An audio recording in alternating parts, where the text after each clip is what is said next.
Estamos en Arizona y en ese momento el equipo de producción de los estudios Disney está filmando John Carter, una película fantástica con efectos especiales, mucha aventura, y los actores que andan por ahí van a parar un ratito sus actividades para atender a Cinescape.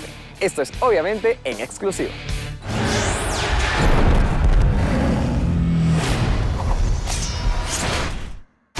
Taylor, thank you so much for your time. Thank you, man. Thanks for having me, man. Of course, I enjoy the movie a lot. The 3D is great, very visual. So I haven't seen it 3D yet. No? I can't wait.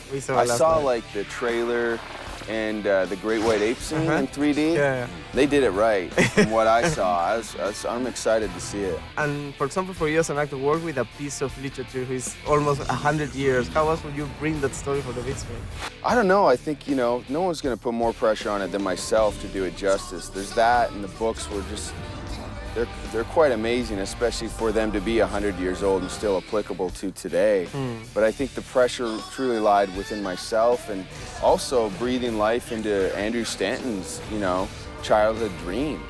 So I think all those things combined, they're going to get the best of you, you know, in the sense of like, whatever you had to do it right, you would do.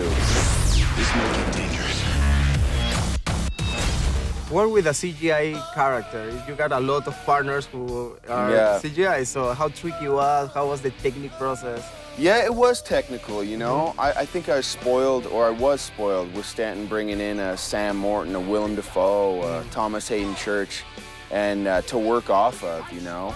And it just takes a lot more time to do that kind of stuff when you're working with such effects and all that.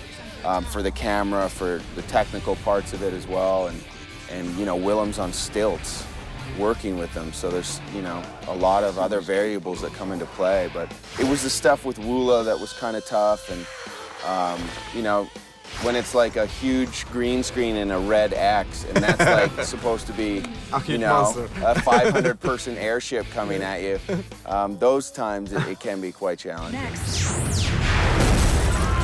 Will you stay? Fight for us. Dominic, how are you? Very well, gracias. And it's amazing that it's almost a 100-year book. I need to wait until the 21st century to get the movie. So how do you feel about that vibe? Well, it's great because it's sort of the granddaddy of all science fiction. It's the godfather, really. And so when I didn't know the books until I met Andrew Stanton, who showed me the script.